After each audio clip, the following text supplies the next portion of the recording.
Selamat datang ke channel Iba Buklesu Memek. Bukulai barong ko mekem sekalian. Sekali itu ketua nampun cerita antu rumah pun tinggal ke manusia bagi ketusun 5. Minggu nian kemarin Jo bisik benda siko ini tuai ngepai ngegai Jo. Langsung mansang kayak siko ini tuai.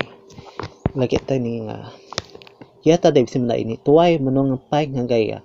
Tang Jo ngai mansang ngegai ini na laban ia nemu tai bisik ka nyadi na lama lagi. Apa nuanto dia wajak Jo nama kubah nuan ngai nusi cerita lagi bakal tadi jakut udah Leo. Dan Jo bisa ninga nyawa ino ke menung manjong matai hari rumah nak jauh hari sida dia. Ya. Oh, di sini nyawa orang ino manjong dia kok Rona. Aku pun bisa ninga tai kesama bakal nuang Rona jakut udah Leo. Dia mejo lalu mandang bakal to.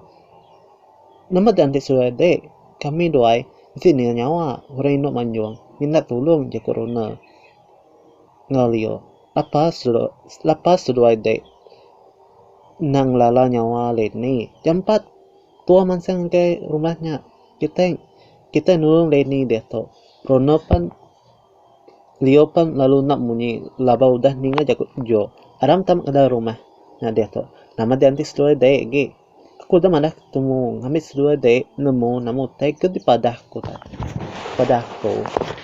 ini Leni berasa ramai ke Tegal mendak sida 3-4 datai ke rumah laban kangnya Leni kapa nuni ramai nemu sida mai Leni pulai ke rumah ke sida nemu pulai asal sida nemu pulai aja kena kerja ke apa Leni ngagai bini ya Rona Leo bisik mendak pintu rumah puannya muka ke tempo laban sida lagi keluar empai tamak ke dalam rumahnya Lebos tidak menung beranau siapa ke dekat tamak ke dalam dulu ke diri aja nulung Leni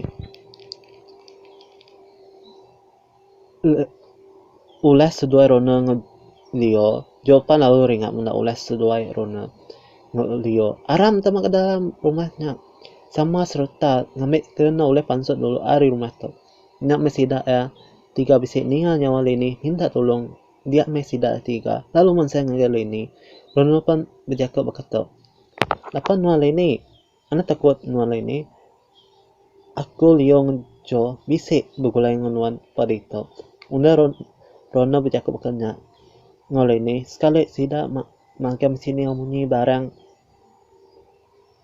munyi pecah ke dirimpu serta ngau labuh mangkang pada pul